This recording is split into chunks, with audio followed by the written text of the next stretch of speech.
Dwarves from the North. More than half the people of old Earth lost their memories in the first days of Norn. Furthermore, half also became something new. Fairies, Candyborn, Dwarves.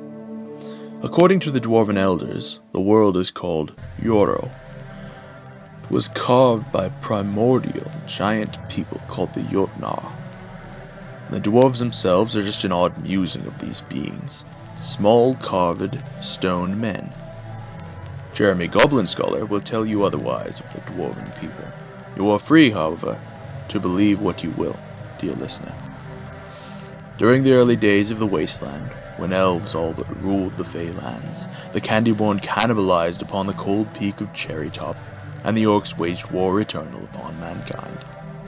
The dwarves were a strange and somewhat united folk that lived on an archipelago just north of Norn.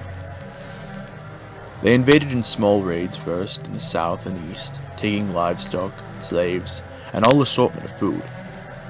One day, they came from the north, to Sucrose, and were stopped and beaten by the knights and the church faction.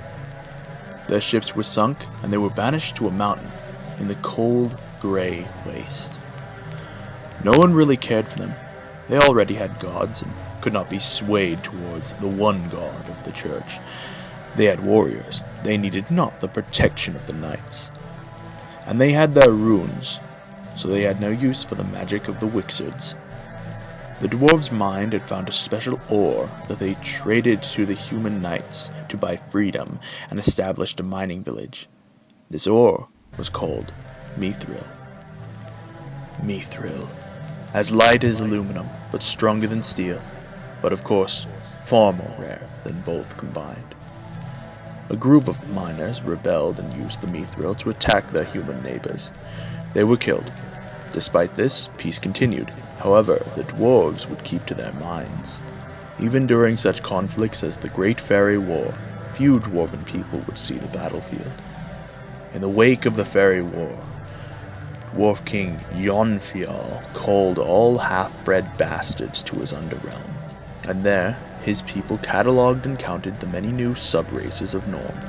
His workforce and army grew. The great underrealm expanded to the borders of the factions. This was unnoticed at first, but when this was discovered, new lines had to be drawn. Some folks will laughably refer to these times as minor wars. In the mid-post-apocalypse, it was the dwarves that pioneered steam technology. They won't let the goblins tell you otherwise. Due to the strict marriage and mating practices in their culture, the dwarves were the lowest population of Norn.